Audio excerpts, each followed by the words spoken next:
How would you like a 15% discount to my daily email, the stack of stuff, the show notes, discounts to the conference, all of that? All you need to do is text the word show to 33777. You'll get the annual subscription with a 15% discount to my daily email. You'll get the stack of stuff, the links to the show notes, discounts to the conference, and so much more.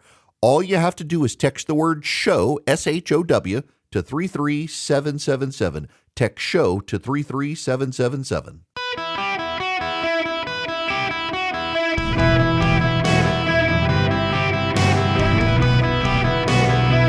Welcome to the Eric Erickson Show podcast, Hour 1. Greetings, conversationalists. Welcome. It is Eric Erickson here across the United States of America. Glad to have you with me.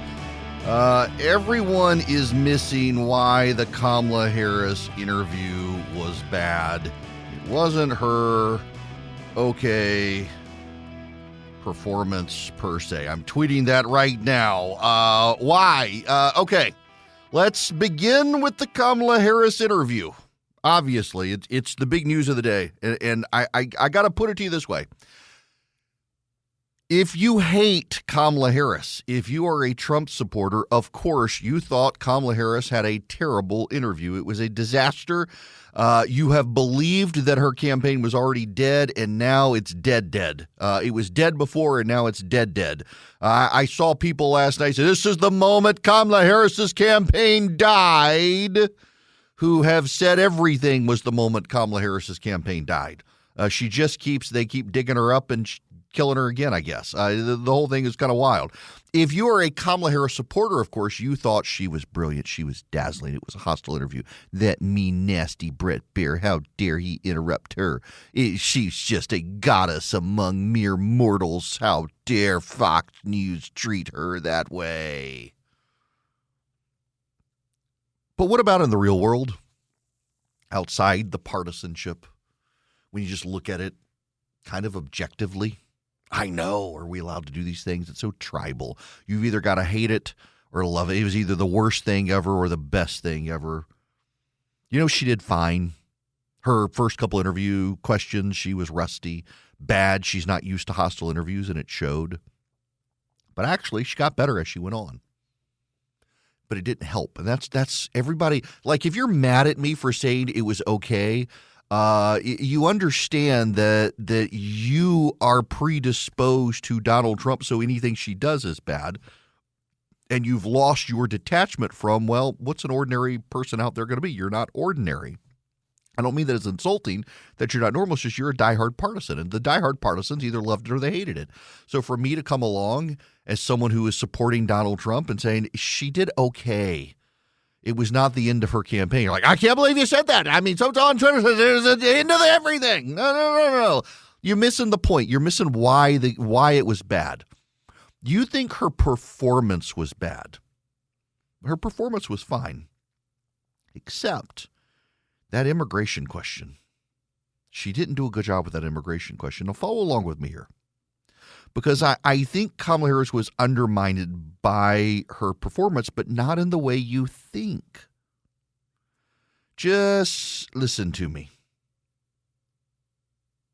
So Bret Baier asks Harris about the Border Patrol and about the border. And that was the opening, and it didn't go very well for her. Just listen to part of this from Bret Baier with Kamala Harris. There's a lot of people that look back at what you said in 2019 when you first ran for president. And there have been changes, and you've talked about some of them. When it comes to immigration, you supported allowing immigrants in the country illegally to apply for driver's license, to qualify for free tuition at universities, to be enrolled in free health care. Do you still support those things?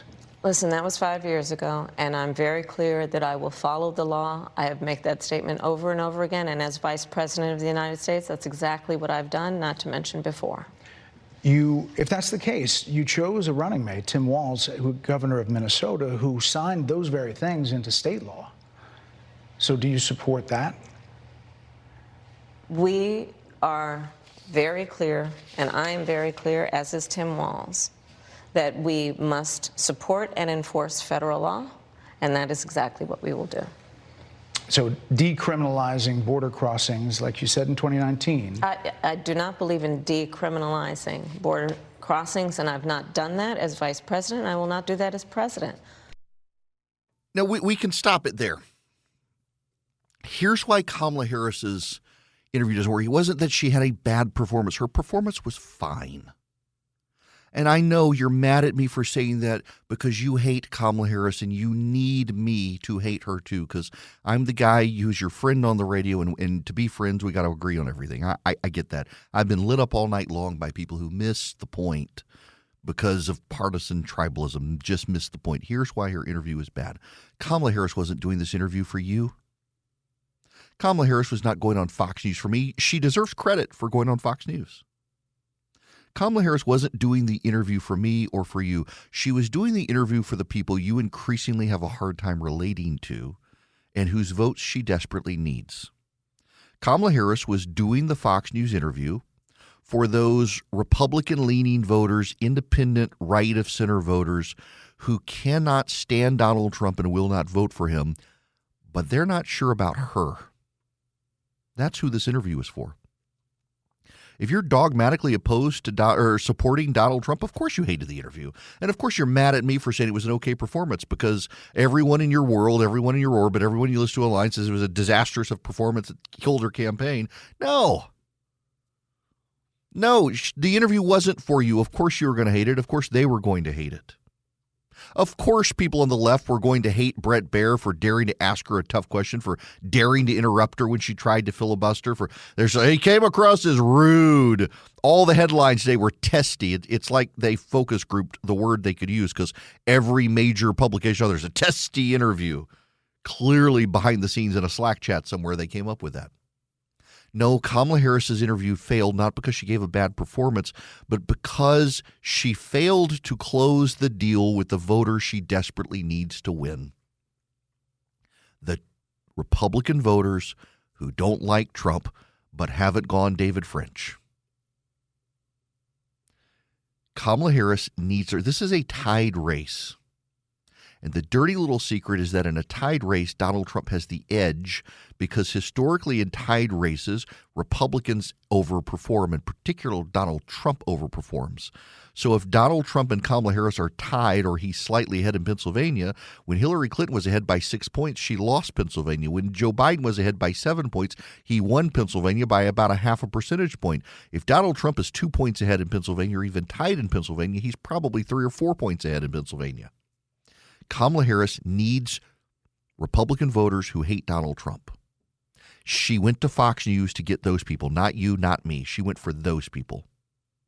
What the left is failing to grasp and what the right is failing to grasp is that Kamala Harris didn't connect with those voters, and largely because of the immigration answer. Because Kamala Harris is unable to rationally and coherently explain how her positions have changed from 2019, 2020. These people, they're not progressives. They just don't like Donald Trump. They don't think he's a conservative. They don't like his character. They find January 6th disqualifying. They hate all of his lies, but they don't trust her, that she is not changed. They don't trust her. They think she's the progressive she was in 2019, so they don't want to vote for Trump, but they don't want to vote for her because they're not progressive. They just dislike Donald Trump.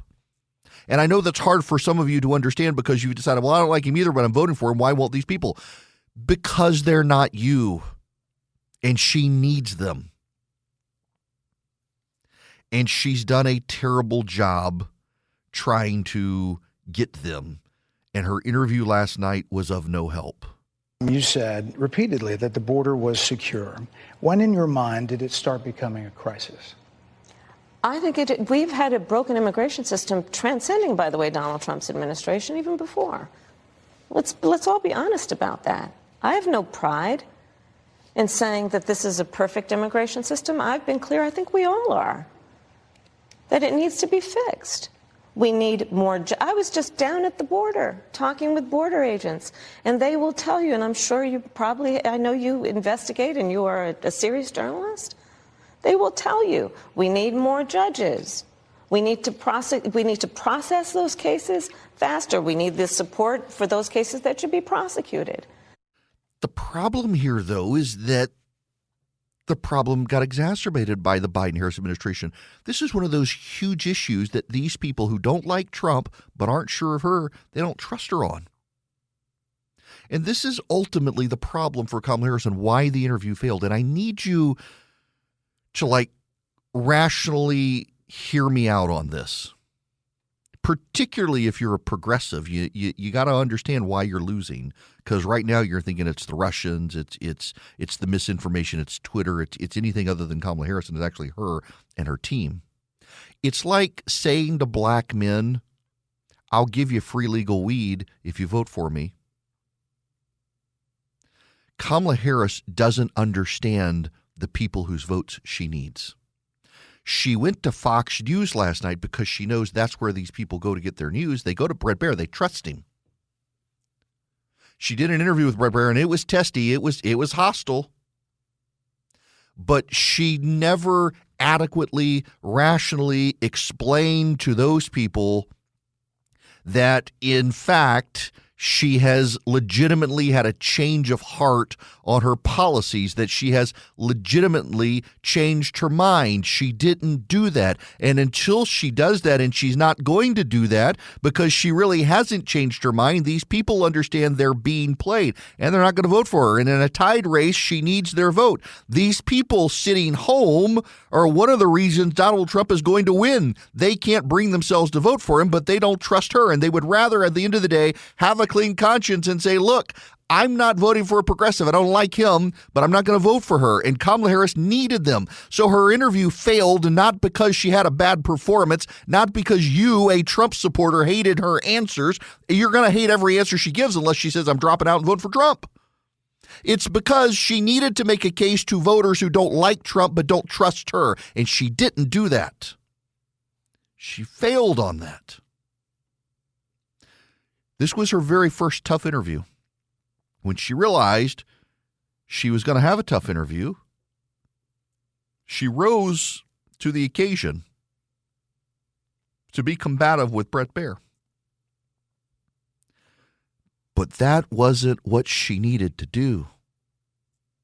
What she needed to do was tell those wavering people who just can't bring themselves to trust her enough to vote for her that she's had a legitimate change of heart from 2019, 2020. She was playing politics then. This is what she really believes. She couldn't do that. She couldn't set herself apart from the Biden record.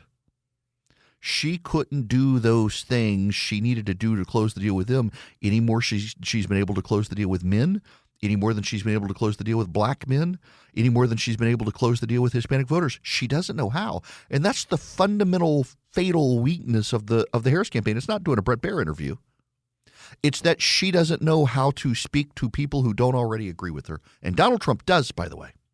Donald Trump did a women's forum. You could say it was with Fox News. He did a women's forum. Donald Trump went to the Economic Club of Chicago, where those people don't like him, and sat with a Bloomberg editor who hates him and answered their questions. He sat with Time Magazine, which is owned by a Kamala Harris donor, and Kamala Harris wouldn't even do that. Did all of those things, and the fact of the matter is Donald Trump was willing to answer the questions. You may not agree with his answers, but he's willing to answer the questions. He's willing to talk to people who disagree with him. Kamala Harris was finally willing to go to Fox News, but the audience she was talking to, she doesn't understand, and she didn't get their vote. And again, this race is tied. Kamala Harris needs those people to vote for her. And she made no effective persuasive case to them last night. Her campaign is losing, and they know it, and they were desperate, and they went to try to get these people's votes. And the problem is, when you're speaking to people who speak English and you speak progressive-ese from Berkeley, you can't get those people's votes. And that's what she did. That's why last night was not a good night for Kamala Harris. Blinds.com Cyber Monday Last Chance is happening now. Don't miss out on up to 45% off site-wide. A Blinds.com design expert can help you make the perfect selection on your schedule. We can handle everything from measure to your whole home installed for one low cost. With over 25 million windows covered, Blinds.com is the #1 online retailer of custom window coverings. Save up to 45% site-wide, plus a free professional measure right now at Blinds.com. Rules and restrictions may apply. Welcome. It is Eric Erickson here. The phone number 877-973-7425. If you want to be on the program, I gotta say that I was really proud of Bread Bear asking a particular question that actually needed to be asked, and no journalist has had the guts to ask Kamala Harris this. Ask you this, No, Madam Vice President. but You call let's not Donald diminish Trump. the significance you of that. call Donald Trump. He's misguided. You say now He's he unstable. is unstable. He is unstable, Brett. He's not well. You say he's it- mentally not stable. He's not stable. Let me ask you this. You told we many should all be interviewers concerned. that Joe Biden was on his game, that ran around circles on his staff. When did you first notice that President Biden's mental faculties appeared diminished? Joe Biden, I have watched from the Oval Office to the Situation Room, and he has the judgment and the experience to do exactly what he has done in making very important decisions on behalf of the American people. There were no concerns raised? Brett, Joe Biden is not on the ballot. I understand. And but, Donald Trump But is. you talked about it. And Donald Trump Actor is. George Clooney said and within a On it went, yeah, good for Bread Bear. And listen, they're like, oh, he kept interrupting her. No, she was trying to interrupt him. Stop. There's this great line in The Darkest Hour. If you've never seen this movie, Mr. Allen, you know I'm talking to you. Buddy of mine hadn't seen The Darkest Hour. A brilliant movie with Gary Oldman about Winston Churchill. And he at one point he yells at someone, "Stop trying to interrupt me when I'm interrupting you." That's essentially what it was last night. And it did not go well for Kamala Harris in that regard, that she just couldn't connect with these voters, and good for Brett Baer. I will tell you, I've got friends of mine who that they hate everybody. They're probably not even vote. They just hate them all. And they thought Brett Baer did come across a little rude. I thought he came across as finally someone willing to ask her uncomfortable questions, and she was clearly uncomfortable. And it turns out that her staff really was unhappy with the way the interview was going. They showed up late. They couldn't cancel it, keep in mind, because they've been mocking Trump for canceling an interview with CNBC. But they showed up late. They cut short the amount of time she was going to spend and were willing to go on stage, cut it off. That's why Brett Baer said he had a hard break. They were cutting off the interview. They really second-guessed it, but they had to go through with it. Now, I don't want you to second-guess Old Glory Bank. I actually want you to go through with getting an account with Old Glory Bank like I did, because it's a great bank. OldGloryBank.com. That's where you go. I have a no-fee checking and savings account. You can get a more premium accounts. You can get business accounts.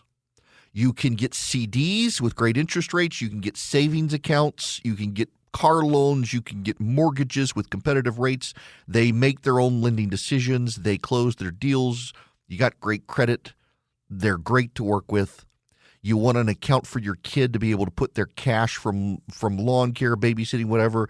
They learn how to use the app. They got 88,000 locations around the country where they can deposit the cash to get into their bank account. I've used it. It works.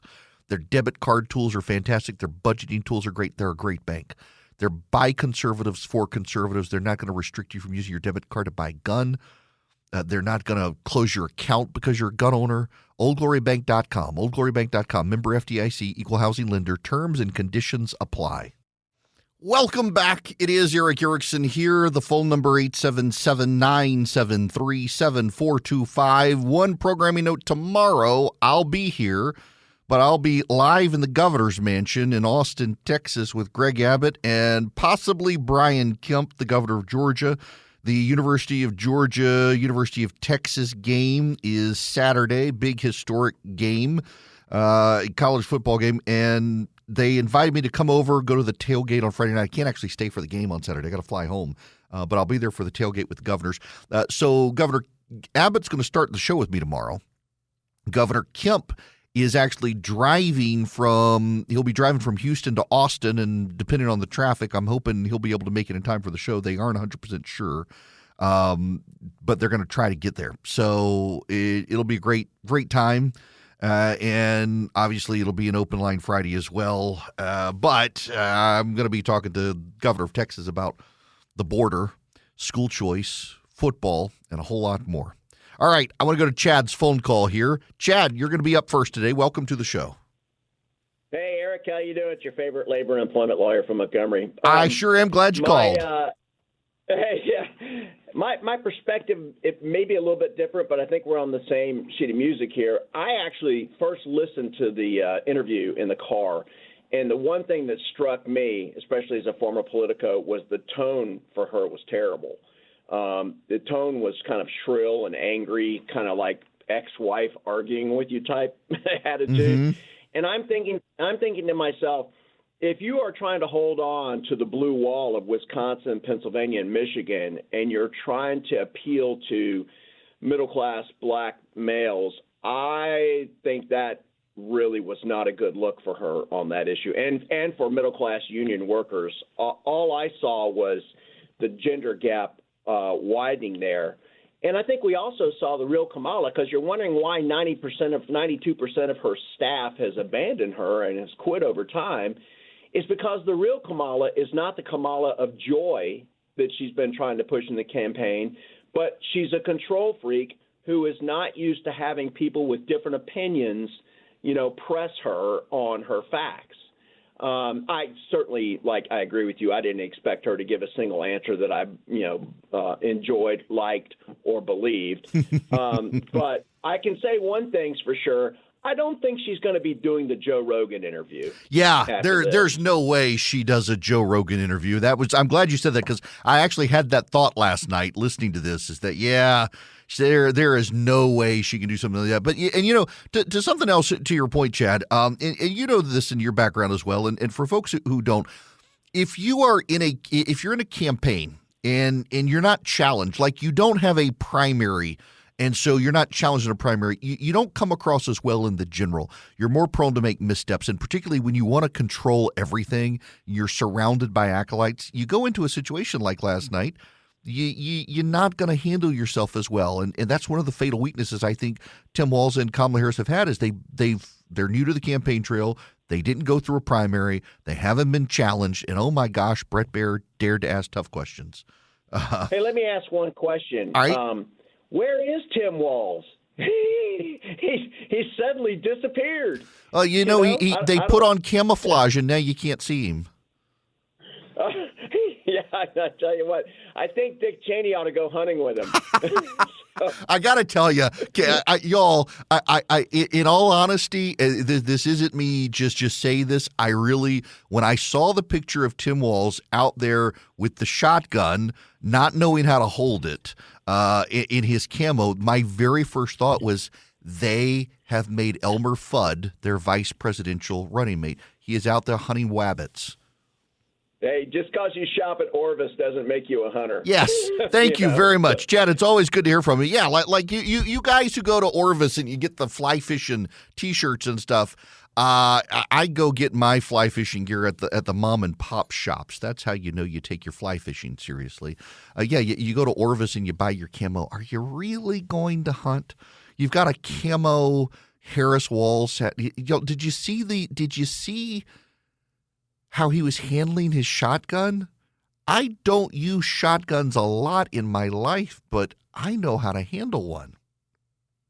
He was kind of wild. They have picked Elmer. I mean, he kind of even looks like Elmer Fudd out there hunting wabbits. Just wild. Okay, I got to get into the left-wing reaction here, because Brian Stelter is back at CNN. And I don't dislike the guy. I think that he thinks he's objective and he doesn't understand how progressive he is, and that annoys me to no end. He's been like humping the leg of MSNBC the last number of weeks, all the way back to the debate. He was there, and they did such a good professional job, blah, blah, blah, blah, blah, blah, blah. And then attacking Brett Baer at Fox News. I think it's, just to state the obvious, it's because it's a winning issue for Harris. It's a losing issue for Trump. And Brett Baer was acting a little bit like a Trump surrogate. He is an accomplished journalist with decades of experience, but he knew going into that interview that the Fox viewers wanted to see Harris roasted. He basically had to act as a stand-in for the Trump campaign because that's what his audience wanted. That's the way I see it. But you're seeing it wrong. You're seen as a partisan who hates Donald Trump and doesn't like Fox News. Because Bret Baier, lest anyone forget, gave Donald Trump an interview, and it was just as contentious and had as many interruptions from Bret Baier when Donald Trump tried to filibuster. Same standard applied. Same standard. And everyone on the left was praising Bret Baier at the time, and now they're vilifying him as just a proxy for Trump because that's what the Fox News viewer want. Kamala Harris would not have gone to Fox News if that was just the Fox News viewer. She also understands there are people who dislike Trump, who are right of center, but she wanted their vote. She's not going to get it. Here's Bret Baier talking about the whole controversy last night with Harris and her staff. It was a big moment for this campaign, and the man of the hour joins us now. Bret, good morning to you, and thank you for your time this morning. Good morning. You've had 15 hours now to marinate over this. What did you think about how it went?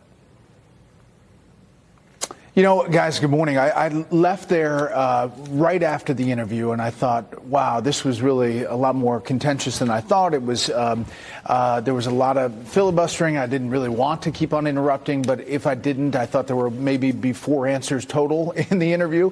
I think I came away with there were moments that clearly she prepared for, that I think she wanted to have the viral moment, and she got it, and I think her campaign was happy with that. I think there were things that Mark played and some other moments where I think a lot of people looking back at the transcript are going to say, wow, that's interesting, it's newsy, it's not what she usually answers. Also, her staff stood behind her, waving, trying to end the interview. And that, I think, didn't go over very well. They were trying to cut off the interview. They were trying to cut it short. So they showed up late. They promised 30 minutes. It was only 20 minutes. And then 5 minutes in, they started trying to cut off the interview. What they were trying to do was have their cake and eat it, too. They couldn't cancel a debate they made a big deal about doing after blasting Donald Trump for not going on CNBC. But they deeply regretted it once they got into it. And on MSNBC, of course, they're vilifying Bret Baier for all he did was his job. Ask tough questions. Again, to Chad, when we were talking on the phone here a minute ago, this is something like when I ran political campaigns, when I ran campaigns and had someone who was going through a primary, not having a primary, there was no one running against him, we had to prep harder, ask tougher questions, and do more media interviews to get them up to speed for a general election. The reason is because your primary is a time to work out the kinks of the campaign, including the opposition research file, because your primary candidates are going to try to destroy you, and you got to be able to withstand those attacks. And those attacks then get recycled in a general election. Kamala Harris hasn't had any of that. Tim Walz hasn't had any of that. And then their campaign has put them inside a bubble, in bubble wrap no less. They're in bubble wrap inside a bubble. And it turns out that they're very fragile because they haven't built up the thick skin. They haven't built up the stamina or the muscle mass to withstand the attacks because they haven't gone through the primary. Now, part of that's the nature of how they came into the race. Joe Biden stepping out the end of July, beginning of August. There's been a limited ramp. But again, last year, going back to February of 2023, Democrats were saying Joe Biden needed to ditch Kamala Harris, that she not only wasn't prepared, but she was incapable of preparing herself. And here we are, 2.5 weeks before a presidential campaign, and Democrats are starting to freak out. There's a big story out of Politico. Politico is where the Democrats go to spill their tea, so to speak, as my daughter would say in college, to give the gossip. And one of those big issues is that they are worried that the Harris campaign is not doing what needs to be done to win Pennsylvania. Top Democrats in Pennsylvania are worried. They say some Harris aides lack relationships with key party figures, particularly in Philadelphia and its suburbs. They complain they have been left out of events and surrogates haven't been deployed effectively, and they've urged Harris staff in private meetings to do more to turn out voters of color. Some are even pointing fingers at Harris's Pennsylvania campaign manager, Nikki Lou, who they say lacks deep knowledge of Philadelphia, where the vice president must drive up voter turnout in order to win. I have concerns about Nikki Lou, says Ryan Boyer, who, as the first black head of the city's influential Building Trades Council, is one of the most powerful labor leaders in the state, and I don't think she understands Philadelphia. For some Pennsylvania Democratic elected officials, party leaders and allies, 20 of whom Politico spoke to for this article, they say they're anxious the in-state operation has set them back. 20 Democratic elected officials, party leaders, and allies. By the way, I had some private conversations yesterday, and both the Harris and Trump internal polling have them tied or Trump ahead in Pennsylvania. The Keystone State is the key to victory for both candidates. I've mentioned this before. It's worth saying again. Go back to 2016, and the polling average had Hillary Clinton ahead by 6 in Pennsylvania. She lost it by 1. In 2020, the polling average had Biden ahead by 7. He won it by about 0.5 point to 1%. If Trump is tied or ahead in the polling average, and he is, and he's tied or ahead in the internal polling of both candidates, he's won the election. If people actually show up. And I got to say that because somebody say, you're going to suppress the vote. You're going to tell people they don't have to go vote because it's in the bag. No, you got to go vote. But the Harris campaign is acting like they're losing. And that's something you got to understand here. In 2016, a lot of Republicans thought Donald Trump was going to lose about 3 weeks before the election. Hillary Clinton the day before the election. All these people talking about the prediction markets. Donald Trump's ahead by 70% of the prediction markets. Hillary Clinton was ahead by 80% the day before the election. And all the Republicans were blaming each other in the trades and the press everywhere 3 weeks before the election. The Democrats tend not to do that. That they're doing it right now is a big warning sign. Yeah, you could say, well, the Trump campaign did it in 2016 and then they won. Yes, but the Democrats aren't the Republicans. They tend not to behave this way. When the rats are fleeing the ship in the Democratic Party, it means the ship is really taking on water, and they seem to know it. Things aren't going well for the Harris campaign. Again, February of 2023, Jonathan Martin in Politico notes that Democratic officials privately were fretting that if Biden dropped out, Kamala Harris wasn't fit to run for president and Trump would beat her. Here we are, 3 weeks before the election, prophecies coming true. Now, I want to tell you about Hillsdale College because they would love to have you as a partner to Hillsdale College. If you go to ericforhillsdale.com, E-R-I-C-K, ericforhillsdale.com, you can sign up and get Imprimus for free. So I'm traveling to Texas. I've got my copy in my bag to take on the plane to finish reading it. It's not long, but I read the first part on crime. There's some more I got to read. It's a great read. It's show prep for my mind. It can be for yours. It's completely free. Also, if you go to ericforhillsdale.com, you get a free pocket Constitution Declaration of Independence. Free. They'll send it to you. You can build a relationship with Hillsdale College. You can get the great podcast from their podcast network. You can get Larry Arnn's lectures. You can get Victor Davis Hanson lectures. You can get it all for free. It's been their mission since the 1800s when they were started to educate Americans wherever they live. That's why they do so much broadly for free, down to even like elementary and secondary education initiatives for classical schools. Go to ericforhillsdale.com today. Begin a relationship with Hillsdale College. You get so much for free, including the Pocket Constitution and Imprimus at ericforhillsdale.com. Welcome. It is Eric Erickson here across the nation. This is hyper-specific for those of you in Georgia. As promised, I emailed out my guide to the 3 questions on the Georgia ballot. If you text DATA to 33777, click that top link into my Substack. You can see them. I emailed them out to everyone who had texted Army. Just text DATA to 33777. But here's the nutshell. Vote yes on all 3. Vote yes on all 3.